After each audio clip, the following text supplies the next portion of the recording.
1, 2, 3, another that could do it like I did it. First things first, I secured the bag. I'm so fly and my jet don't lag. I get to the bag every single day. 25-8 on the go, on the lay. No delay, I always get my way. And I look so good, I be looking like that. Yo les gars, aujourd'hui c'est le récap de mon TFJB 2026 qui s'est passé à Guéret avec l'équipe de la Bourgogne-Franche-Comté. Allez, c'est parti. Donc pour le premier jour, le lundi matin, on allait récupérer nos plaques. L'après-midi, on allait reconnaître les parcours du XCC, du XCR et du XCO. Et enfin, d'après-midi, c'était le défilé, la cérémonie d'ouverture. On a donc défilé dans les rues de Guéret en étant déguisés. Puis on a fait notre chorégraphie devant le jury. Donc pour le jour 2, c'était le relais par équipe le matin. C'était la première fois que j'étais sélectionnée pour le faire car il y a seulement 4 garçons et une fille par catégorie qui sont sélectionnés. Donc moi malheureusement je vais pas faire la meilleure performance car je vais faire une chute, ce qui va me coûter quelques secondes, mais je vais pas perdre de place il me semble. Et on termine donc à la 5e position avec l'équipe de la Bourgogne-Franche-Comté. Pour ce premier jour de course, il y avait 2 courses dans la même journée étant donné qu'il y avait le cross-country pour l'après-midi. Je pars sur la 7e ligne aux alentours de la 63e position.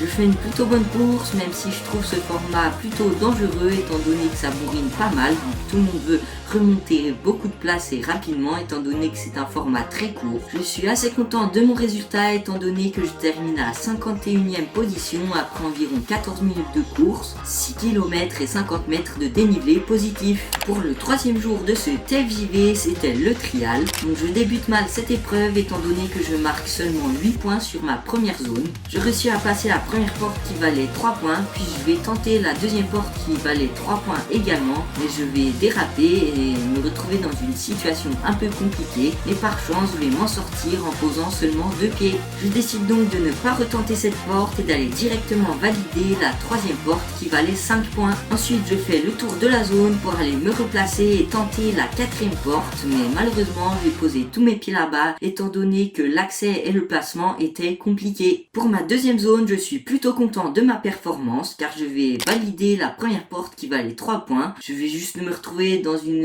situation encore un petit peu délicate, mais je vais réussir à m'en sortir en posant juste un petit pied rapidement. Ensuite je décide de ne pas tenter la 2e porte qui valait également 3 points car je trouve que l'accès était plutôt compliqué alors que c'était seulement une porte à 3 points. Je décide donc du coup d'aller directement à la 3e porte qui valait 5 points. Je la réussis plutôt bien. Je fais donc le tour de la zone pour aller me placer pour la 4e porte. Je monte sur les cailloux, réussis à déplacer la roue avant puis la roue arrière et passe cette porte plutôt facilement. Cela fait donc 5 points en plus. Pour la porte numéro 5 qui valait 5 points également, je vais la tenter mais malheureusement pas la réussir mais m'en sortir sans poser de pied. Pour finir cette zone, je vais valider la dernière porte qui valait 10 points car c'était une montée sur un caillou qui passait plutôt facilement et une descente un petit peu engagée où était située la porte. Je termine donc cette 2e zone avec un total de 23 points sur 31. Après cette zone, on est allé manger puis l'après-midi on a fait nos 2 dernières zones. Donc pour cette 3e zone qui n'est pas non plus ma meilleure même si je valide la 2e porte qui valait 3 points. Ensuite je tente la porte numéro 3 qui valait 5 points mais malheureusement je vais la louper de très peu. Je me retrouve donc au-dessus du caillou après un petit pied de posé, je me positionne puis descends la marche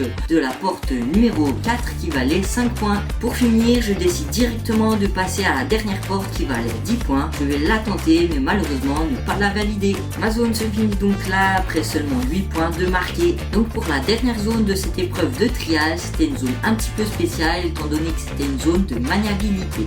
Donc une zone de maniabilité, c'est une zone dans laquelle il y a 5 portes au lieu de 6 et qu'on doit effectuer le plus de tours possible en passant dans les portes dans l'ordre dans un temps de 2 minutes.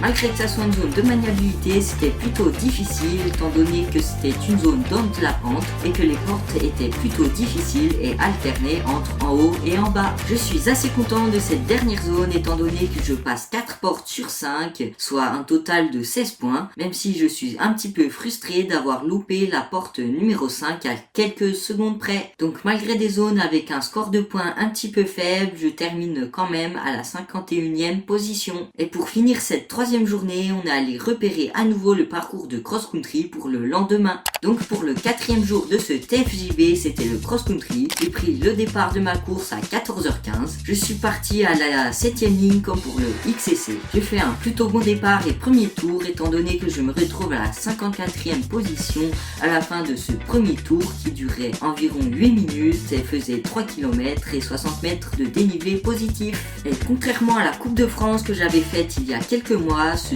parcours était beaucoup plus court et beaucoup plus facile. Donc pour cette course, on avait 7 tours de parcours à effectuer, ce qui a fait un total d'environ 19 km, 400 mètres de dénivelé positif et ce qui m'a pris environ 56 minutes. Et pour en revenir à ma course, je vais perdre quelques positions dans mon deuxième tour étant donné que je vais passer à la 59e position lors du bouclage. Pour mes 4 tours suivants, je vais faire une belle petite remontée étant donné que je vais me retrouver à la 46e position lors du bouclage de mon dernier tour. Malgré que le parcours ne soit pas trop technique comme j'adore, j'ai pris pas mal de plaisir, surtout dans une montée spécifique que j'effectuais super bien à chaque tour en accélérant et en reprenant des places. Donc pour terminer de vous raconter ma course, je vais effectuer mon dernier tour plutôt seul et à mon rythme sans perdre ni gagner de place, mais malheureusement à moins de 100 mètres de l'arrivée dans le dernier pierrier, je vais dérailler donc être contraint de terminer cette course en courant. Je vais donc perdre 3 places dans la dernière ligne droite. Malgré ça, je suis très content de ma course car j'ai tout donné jusqu'au bout et que j'ai été très régulier étant donné que mes tours varient de 7 minutes 56 secondes pour le plus rapide à 8 minutes et 6 secondes pour le plus lent. Je termine donc 49e du cross-country. Après cette course, on est allé directement manger. Pour finir la journée, on est allé repérer la spéciale numéro 2 de l'enduro qui était la seule qu'on pouvait repérer. Donc pour ce dernier jour, c'était donc l'enduro. On avait 4 descentes à effectuer et on effectuait la spéciale numéro 2 deux fois.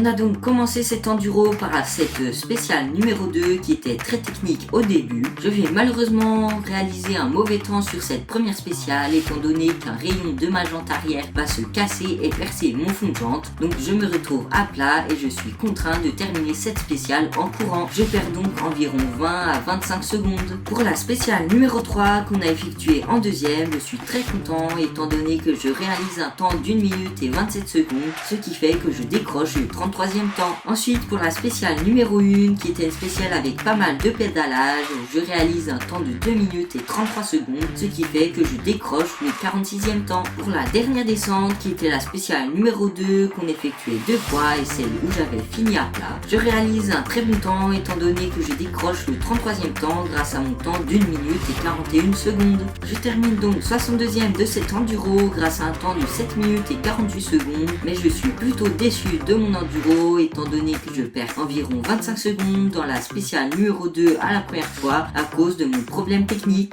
Je pense donc que si j'avais pas eu de problème dans cette première descente, j'aurais pu terminer aux alentours de la 30-40e position. À la suite de cet enduro, le soir c'était les résultats pour clôturer cette belle édition du TFJV 2026. Donc avec l'équipe de la Bourgogne-Franche-Comté, on termine 5e au général du classement par équipe. Côté général personnel, je ne connais malheureusement pas mon résultat. En tout cas, j'espère que ce récap de cette édition 2026 du TFJV qui s'est passé à Guéret vous aura plu. En tout cas, moi j'ai grave aimé cette belle semaine avec l'équipe de la Bourgogne-Franche-Comté. Merci à tous ceux qui sont arrivés au bout de cette vidéo, j'espère qu'elle vous aura plu. Pensez à vous abonner et à liker, laissez-moi un petit commentaire, ça me ferait plaisir. Puis moi je vous dis à une prochaine pour une nouvelle vidéo. Allez, à plus!